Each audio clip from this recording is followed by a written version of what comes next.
com o desembargador João Batista Damasceno, Antônio Carlos Esteves e Rogério de Oliveira. E os ouvintes podem e devem participar do nosso programa através do telefone 35720760. Nós estávamos falando sobre violência contra a mulher, aquele homem que sabe bater na mulher, né? Que quer ser prefeito para bater em mais mulher ainda, né? Batendo coletivamente. Coletivamente. Né? A guarda municipal, tudo. Estapear, botar a guarda municipal em forma e passar estapeando geral aí. Mas olha, o IML inaugurou hoje uma sala para mulheres vítimas de estupro. Isso é uma medida muito interessante. Chama-se Sala Lilás, né? Voltada para mulheres vítimas de estupro, que além do atendimento especializado, o Instituto vai oferecer a pílula do dia seguinte. Essa é uma parceria com o Tribunal de Justiça. E olha, o Tribunal de Justiça fazendo gol a favor. Isso é importante, né, Ciro? Muito importante. Além da violência sexual, essas mulheres ficam sujeitas às doenças sexualmente transmissíveis. E tem a questão do aborto, né, da gravidez decorrente da violência sexual, que hoje é autorizado o aborto nesses casos. Aborto legal. Hoje não se discute mais. Não discute. O Eduardo Cunha tem um projeto para acabar, né, para impedir o aborto até nessas circunstâncias. Quem é Eduardo Cunha? É aquele senhor que tem uma conta, que tem contas na Suíça, que enriqueceu 1.100 vezes. Mas o dinheiro, 1.100%. Mas o dinheiro foi depositado lá, a revelia dele. 40 milhões, alguém para prejudicá-lo. O Maluf fez escola, né? Porque o Maluf também dizia isso, né? Eu não tenho dinheiro lá não é meu não. Quem achar que use. Mas o Maluf... Mas parece que também o senador, né? O senador também, o dinheiro era dele mesmo. Pelo menos estão dizendo aí que o senador era dele mesmo. Será que o senador vai ter como explicar esse gol contra aí, hein? Eu não sei qual é a história do senador. O que acontece é o seguinte, este banco onde ele teria o dinheiro é o BSI, que é do Pactual, que é do Esteves, que está preso, e do irmão do prefeito Eduardo Paes. Essa turma, então, tem aqueles que têm as contas na Suíça e tem aqueles que têm um banco na Suíça, né? Para mim isso está tudo muito esquisito, Ciro, porque o mal tem uma conta bancária, né, no Itaú. No azul, né? No azul. Tá no azul, que eu sou o cara controlado, não entro no vermelho. Mineiro não entra no vermelho. Mas tudo emaranhado. Eu tenho a continha. Agora, eles têm conta na Suíça e os outros têm banco na Suíça. E aí, se o baixinho tem conta ou não, e se essa conta vai aparecer ou não, vai depender do acordo talvez que eles façam. Porque pode fechar a conta e sumir até com os registros dela. Nós somos magistrados. Mas lá na Suíça, né? Nós somos magistrados, senhor ouvinte, veja bem, ou esses cidadãos não têm conta na Suíça e estão sofrendo uma injustiça dessas que só a gente sabe que é, né? Porque temos que só uma lutar conta pela pagaria, vida, né? Só uma conta pagaria. Ou então eu estou qualificado, como o maior idiota da história. Nós, né? Acho que é a sociedade brasileira. Quanto à oligofrenia, eu quero falar por mim. Falar em oligofrenia e o seu artigo, hein? O seu artigo está muito bonito, hein? Foi uma manifestação pela conscientização, não a consciência negra, mas a conscientização, e não é nem negra nem branca, é a conscientização da sociedade. Chegou a hora de nós dividirmos esses espaços estanques para que a sociedade encontre o seu trilho. Porque enquanto o comentário sobre raça, que já é um comentário pouco recomendado, né? Tecnicamente já sabemos disso, ficar na sala de estar das pessoas abastadas, nós vamos continuar com a empregada doméstica. Vejam, ouvinte, olha só essa, que esse é um raciocínio. Quer conscientizar? Então vamos conscientizar. A Constituição do país se mancomunou com o sistema, porque quando excepcionou o empregado doméstico para dizer que a ele só se aplicavam aqueles artigos e incisos básicos, também fez diferença.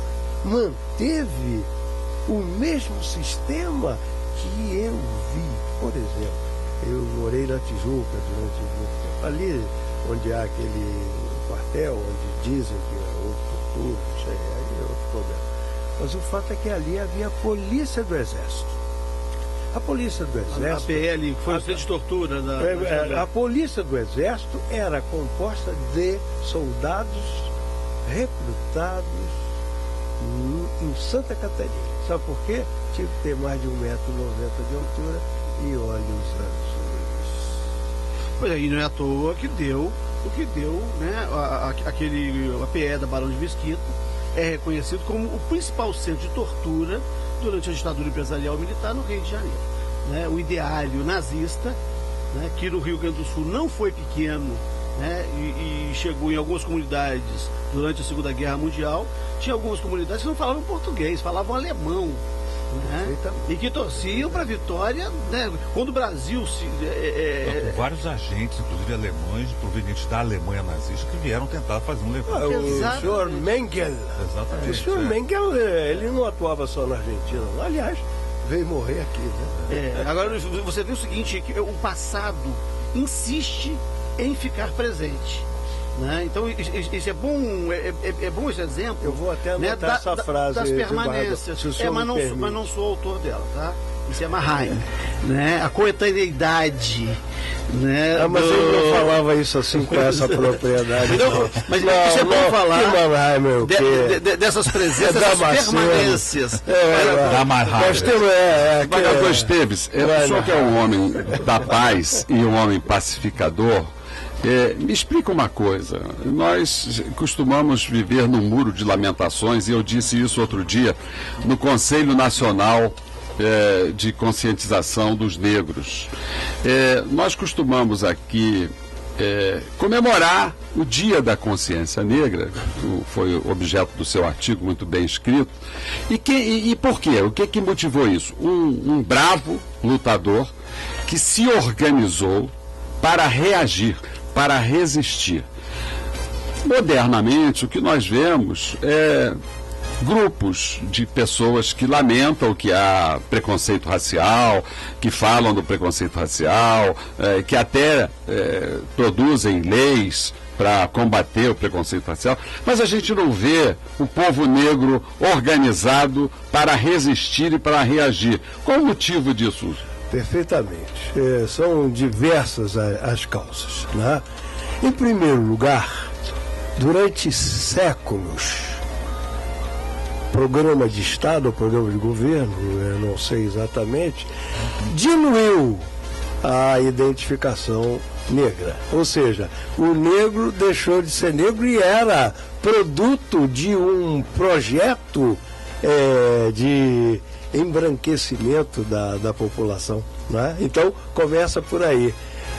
Dava-se a notícia de que o cidadão negro era e é de segunda classe.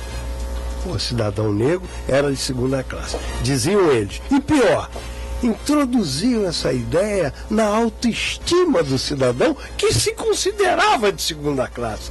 Nós tivemos um humorista... Ou então começava a se achar branco, né? Ou com um pouquinho de disfarce no matiz da pele ou no alisado do cabelo, imediatamente. Nós tivemos um jogador negro muito interessante, muito ignorante ele, e um dia alguém fazendo uma dessas brincadeiras muito comuns, né? Que olha, o crioulo para lá, o crioulo para cá, e ele então se condoeu e disse, olha, vamos parar com isso, eu também já fui negro, eu sei quanto isso dói. Não, mas olha, esse já foi pelo menos tempo, vocês de um dia foi. O Ronaldo Fenômeno, que a pessoa costuma fazer umas confusões aí na vida, né? O fenômeno... Não sabe identificar muito às vezes as coisas. Ele há um tempo atrás disse, não tem racismo não. Eu, por exemplo, nunca discriminei os meus amigos negros. Mas ele faz... Pois é. Ele faz umas confusões de vez em quando. Olha o que é a associação perfeita, né? Está aí, a sua resposta está aí. O negro é invisível na sociedade brasileira. Ele não tem visibilidade. E mais, eles inocularam nele o vírus da desestimação. Ele não se estima. ele se acha de segunda classe, e aí quem se acha de segunda classe vai ser de segunda classe. É isso, mas nós tivemos alguns negros que exerceram cargos proeminentes, como o Joaquim Barbosa, como os 3 desembargadores atuais negros que estão lá no Tribunal de Justiça, que são absoluta minoria. Tivemos a governadora Benedita da Silva.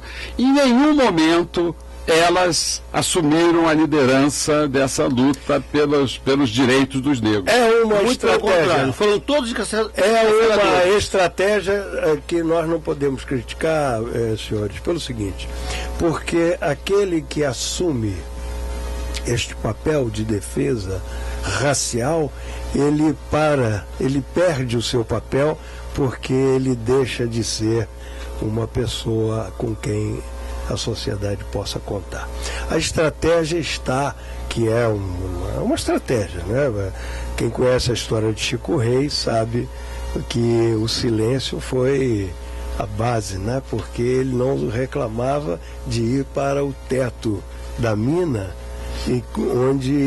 de onde saía aquele pó que entrava nos cabelos dele. Sim, mas o Chico Rei, ele no final compra uma mina, e embora não tivesse promovido levantes, ele utiliza a renda dessa mina na compra, né, da alforria de outros escravos. Eu sempre que vou a Ouro Preto, eu vou à mina de Chico Rei. E lá tem uma cachaça muito boa também. Só Vossa Excelência sabe disso. Sabe por quê? Porque isso não interessa ao sistema. Agora, o Chico Rei, ele tinha um compromisso. O que eu vejo, por vezes, em determinadas autoridades, né, inclusive os citados pelo ex-senador Ciro Darlan, que não assumem nas suas funções o papel libertador, né, que seria necessário no momento em que nós temos um aumento desbragado do encarceramento da população negra. Exatamente. Está no nosso artigo que nós continuamos com os 3 P's, né, que os senhores conhecem. Agora são 4. Os pretos, os pobres, as prostitutas e agora os petistas. O 4 é merecido. Tem uma pergunta aqui da professora. Mas, desembargador, antes disso, eu quero que o senhor, porque isso é importante, isso é científico. Foi respondida a sua pergunta? Foi respondida, mas eu não estou satisfeito. Eu sou uma pessoa de luta. Por isso é que estou... Eu sou uma pessoa de luta. Eu acho que essas pessoas têm uma responsabilidade. Por exemplo, eu vejo aí a luta do Frei Davi. Essa é uma luta constante. Frei Davi está sempre presente, está sempre contestando, está sempre reivindicando. Quer dizer, é um sacerdote, é um homem religioso, negro, mas que não abdica a liderança da sua raça. E eu acho que o seguinte, nós negros, quer dizer, eu também me coloco, porque eu sou mulato, sou negro também, nós somos a maioria nesse país, né? E não nos colocamos no nosso lugar. Pois é, desembargador, a primeira providência daquele que ascende na escala social é esconder o retrato da avó. Você vê a situação daquele artista. O retrato da avó denuncia. Exatamente. É sintomático aquele artista americano famoso, Michael Jackson, que ele fez questão durante a vida dele todo embranquecer ao invés de assumir a sua negritude. Que foi através da qual ele surgiu no mundo artístico. E foi por esta estratégia que ele ascendeu. Exatamente. Foi por essa. Então, eu não sei se pode criticar uma pessoa por abdicar de reivindicações maciças, né, de espectro dimensional mais consistente, e se autopromover para lá na frente, quem sabe, né?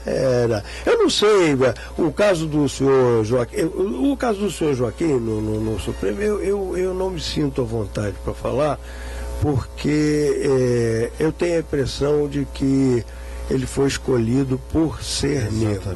E isso, de uma certa forma, tem para mim, isso é particular, tem um sabor de humilhação, sabe?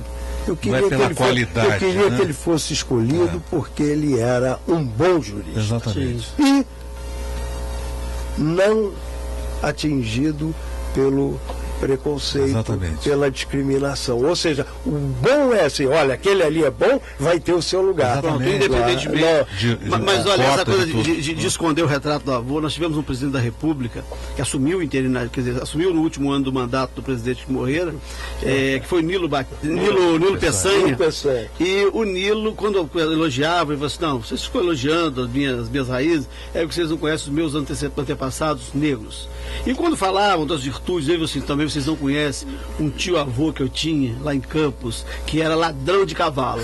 Então, ele brincava com essa ascendência. O Carlos Lacerda não negava nem a negritude, nem a parte da família que era meio enrolada lá. O Carlos Lacerda, que foi governador, que foi uma figura da história do Brasil. Ele, uma vez, numa reportagem, ele disse, eu tinha uns primos escurinhos. Ele dizia. Me parece o Fernando Henrique também falou.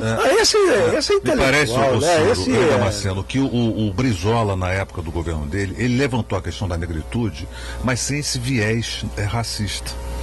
Me parece que o Brizola deu uma visão pela igualdade, sem realçar essa questão da a Lei Caó, inclusive, foi uma iniciativa. Você tinha o Abdias Nascimento, né? Foi um líder, né? Um líder, um senador, um homem que entrou na história do Brasil. Agora veja a importância desse programa, ouvintes. No outro dia nós estávamos aqui com uma liderança negra que é maravilhosa.